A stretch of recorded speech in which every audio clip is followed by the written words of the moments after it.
Hey guys, so first of all, I do want to say thanks for the huge support on the recent videos. I was really surprised about it and I appreciate it. So I do want to recap the main strength of this team and why you might want to play the team. And there's two main ones really. Number one is you have Zhongli and you have a healer.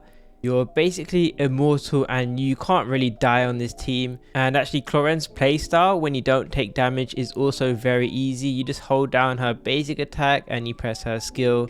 This makes the team very nice for players looking for an easy Abyss 36 star clear. But is it a meta speedrunning team? No, but the majority of players don't care about speed running. We know this already. An immortal team that's easy to play and it will get you 36 star. It sounds great. Number two, as I mentioned in the other video, it's a team that's fun and it utilizes unpopular 5 stars like Qiqi and Skyward Blade. And we all can admit this is honestly cool that you can get a good interesting team like that, and this game is all about having fun after all. Most people haven't touched physical teams for a long time. So this is cool, man. I would recommend long time players give it a try to experience something new. But again, it's not the most meta team, I know. So I wouldn't recommend new players to start building up a bunch of new characters, or maybe just pulling Clorinde just for this, just to play this team. And I did want to make this clear because I did receive some comments of people hating on the team idea because it doesn't have the fastest clear speed or the highest theoretical spreadsheet numbers. But if you're someone who thinks that, then I think you're misunderstanding the team entirely, to be honest. If you want to play the most meta Clorinde team, then use C6 Chevreuse in Overload, or if you don't have that, and let's face it, most people don't even have C0 Chevreuse, and you can also get great results playing aggravate teams. In fact, I uploaded a video of that team destroying the Abyss a few days ago if you wanted to watch that. So let's talk about alternatives and what you can play other alternatives. For example, some people have been asking what should they use if they don't have Skyward Blade. Like some people are talking about the flute, which it looks like it is something similar, but the reality is the flute doesn't do the same thing at all.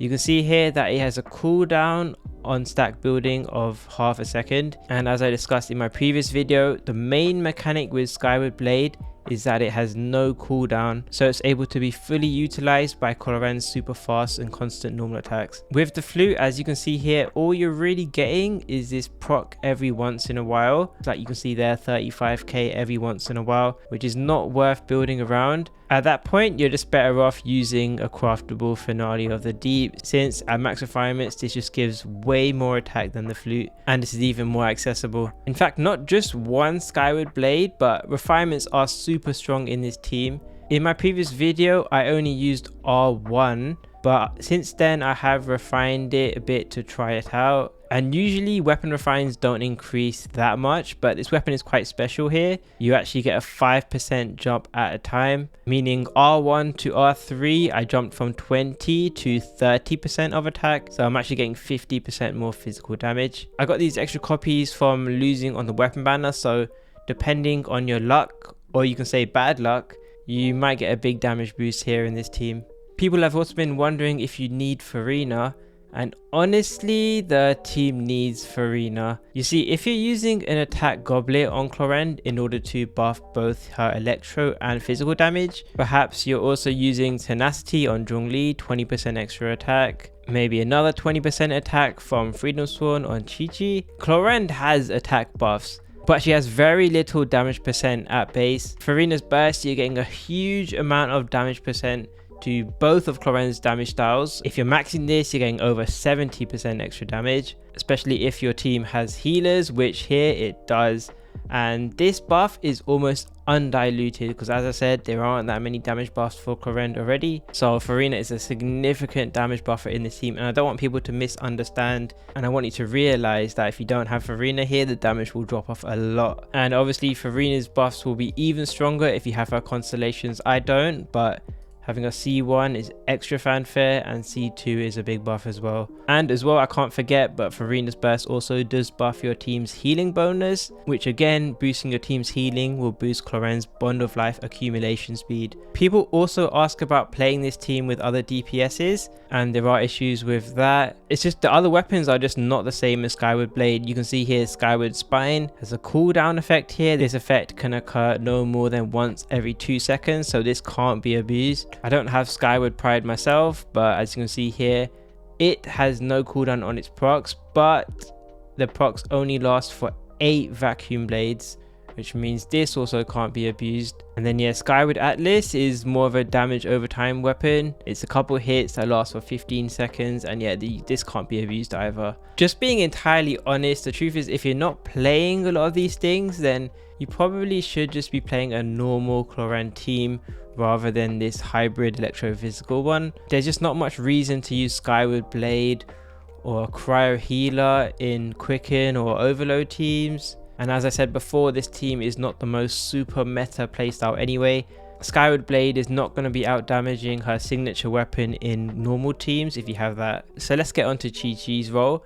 A common question people have is when they watch this team, people wondering why you should be playing Qiqi at all. Qiqi has basically been outclassed by every other cryo healer like Diona, Charlotte, Mika, Layla as a shielder, and even Mika can buff physical damage. So a lot of people think the only reason we play Qiqi here is for the memes, or is it? The truth is Qiqi is probably the best at this role still, but overall the role is entirely replaceable. You don't actually need to be playing a cryo teammate, but let me explain. Basically, there's multiple roles you want this cryo teammate to fulfill. Cryo application for superconduct, off-field cryo so superconduct can last in your fights, portable cryo so you can do multi-wave AoE fights. Obviously you also want healing to increase Clorinde's bond of life accumulation, and you probably want that healing to be sustained rather than burst healing, so Clorinde can actually utilize this extra healing over multiple lunges. And the thing is, Qiqi can basically do all of these, whereas others can struggle in some areas. You might think that Mika is stronger since he buffs physical damage, gives attack speed, and his constellations give physical crit damage. And these things are all true, but the thing with Mika is that his cryo application is poor. And I've tried him out.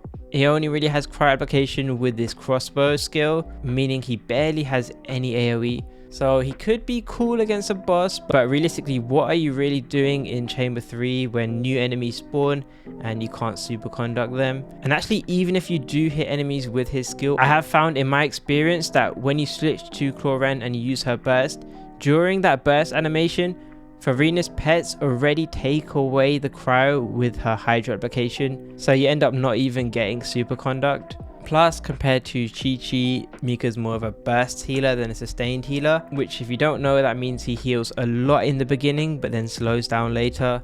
And in fact, his healing interval is every 2.5 seconds, which is a lot slower than Qiqi's, meaning Clorinde is not getting that much N2Es. So from my experience, overall his physical buff benefits basically get cancelled out by all those downsides, and then I found he just ends up clearing slower than using Qiqi. But obviously Qiqi isn't perfect. She doesn't generate energy for this team, and her skill cooldown is super long if you don't have Sacrificial Sword. Still, as I said before, you don't need to bring either. The role is replaceable. That's the thing, you don't actually need superconduct and physical buffs in this team.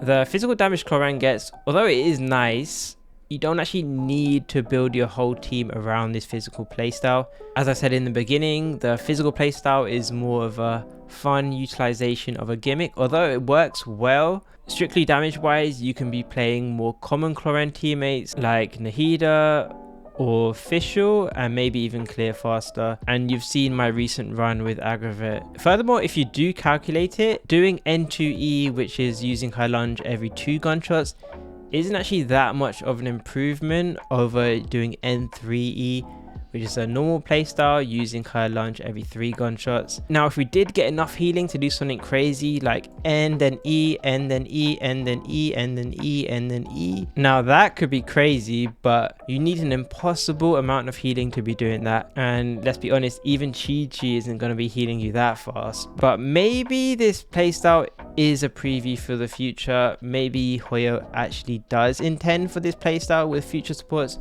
who knows. But overall, as I said in the beginning of the video, Genshin is all about having fun, and this team does achieve that. I did get a ton of comments of people enjoying this team, and even how this team idea revitalized people's interest in Genshin at the moment, which is very cool considering Wooden Waves just came out and Star Rail is about to get Firefly, and there's loads of hype with those stuff. So I did want to clear up some misunderstandings in this video, but overall the team is still cool, Clorinde's still cool.